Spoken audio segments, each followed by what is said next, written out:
Bài 19. P.T. Boone. Lễ hội. Mời các bạn học phần từ vựng và mẫu câu. Giao lưu. Tầm nhẹ tầm nón. Tùm nẹ, tùm nòng. Tầm nhẹ tầm nón. Tết. Buôn chôlឆ្នាំ. Bón, chôlឆ្នាំ. Buôn chôlឆ្នាំ. Lễ hội. Bị phì bốn. Bị thị bón. Bị phì bốn. Cổ truyền. Propay náy. Pro bày ní. Propay náy. Khác nhau. Khó khné. Khó khnia. Khó khné. Nguyên đán. Buôn chôlឆ្នាំViệt Nam. Bốn, chôlឆ្នាំViệt Nam. Buôn chôlឆ្នាំViệt Nam. Trước hết. Chi môn sân. Chia môn sần. Chi môn sân. Dương lịch. Praktitin sakol. Pra tệ tấn.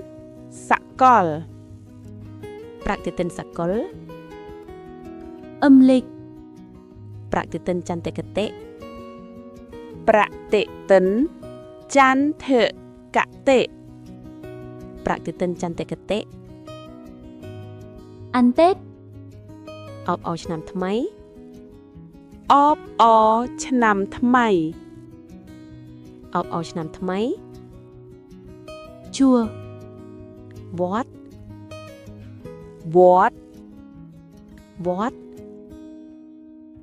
Đầu năm. ដើមឆ្នាំ ដើមឆ្នាំ ដើមឆ្នាំ Chúc Tết. ជូនពរ ជូនពរ ជូនពរ Truyền thống. ប្រពៃណីវប្បធម៌ ប្រពៃណីវប្បធម៌ ប្រពៃណីវប្បធម៌ Văn hóa.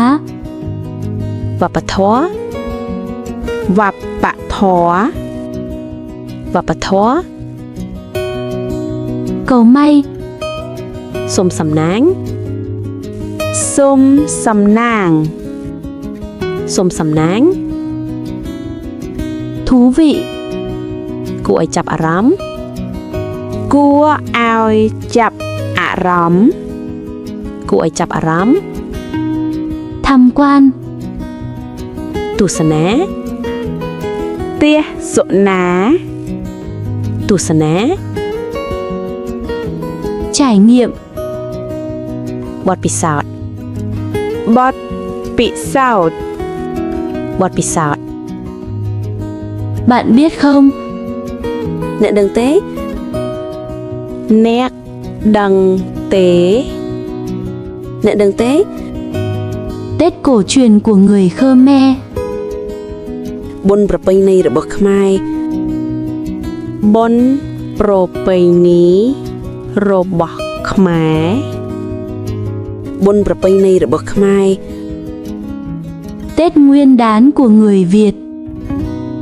បុណ្យចូលឆ្នាំរបស់វៀតណាម បុណ្យចូលឆ្នាំរបស់វៀតណាម បុណ្យចូលឆ្នាំរបស់វៀតណាម Cách ăn Tết cũng khác nữa. របៀបអាប់អរឆ្នាំថ្មីក៏ខុសគ្នា របៀបអបអរឆ្នាំថ្មីក៏ខុសគ្នា របៀបអាប់អរឆ្នាំថ្មីក៏ខុសគ្នា Người Khmer thường lên chùa. ខ្មែរតែងតែទៅវត្ត ខ្មែរតែងតែទៅវត្ត ខ្មែរតែងតែទៅវត្ត Mấy ngày đầu năm. នៅដើមឆ្នាំ នៅដើមឆ្នាំ នៅដើមឆ្នាំ Chúc Tết họ hàng. ទៅជូនពរសាច់ញាតិ ត Tứ chun po sạch nhiệt. Tơ chun po sạch nhiệt. Truyền thống văn hóa. ប្រពៃណីវប្បធម៌ ប្រពៃណីវប្បធម៌ ប្រពៃណីវប្បធម៌ Mọi người thường làm gì ở chùa vậy? ពួកគេធ្វើអ្វីនៅវត្ត ពួកគេធ្វើអ្វីនៅដើមឆ្នាំ ពួកគេធ្វើអ្វីនៅវត្ត Lễ cầu may trong năm mới. ពិធីសុំសំណាងឆ្នាំថ្មី ពិធីសុំសំណាងឆ្នាំថ្មី ពិធីសុំសំណាងឆ្នាំថ្មី Cái này giống Tết Việt. វាស្រដៀងបុណ្យចូលឆ្នាំវៀតណាម វាស្រដៀងបុណ្យចូលឆ្នាំវៀតណាម វាស្រដៀងបុណ្យចូលឆ្នាំវៀតណាម Đắp núi cát để cầu phúc. សង់ព្រំខ្សាច់ដើម្បីសុំសំណាង សាំងភ្នំខ្សាច់ដើម្បីសុំសំណាង សង់ព្រំខ្សាច់ដើម្បីសុំសំណាង Tham quan lễ hội. ទស្សនាពិធីបុណ្យ ទស្សនាពិធីបុណ្យ ទស្សនាពិធីបុណ្យ Mình rất muốn trải nghiệm. ខ្ញុំចង់បានបទពិសោធន៍ ខ្ញុំចង់បានបទពិសោធន៍ ខ្ញុំចង់បានបទពិសោធន៍ Cũng là Tết thôi. គ្រាន់តែជាបុណ្យប៉ុណ្ណោះ គ្រាន់តែជាបុណ្យប៉ុណ្ណោះ គ្រាន់តែជាបុណ្យប៉ុណ្ណោះ Chưa hiểu rõ lắm. ខ្ញុំមិនយល់ច្បាស់ ខ្ញុំមិនយល់ច្បាស់ ខ្ញុំមិនយល់ច្បាស់ Trước hết là thời gian. ជាមុនសិនគឺពេលវេលា ជាមុនសិនគឺពេលវេលា ជាមុនសិនគឺពេលវេលា Vậy là không theo âm lịch như Tết Việt. មិនដូចប្រតិទិនច័ន្ទដូចតែតវៀតណាម មិនដូចបតិថិច័ន្ទដូចតែតវៀតណាម មិនដូចប្រតិទិនច័ន្ទដូចតែតវៀតណាម Tết Khmer diễn ra vào khoảng tháng 4 dương lịch.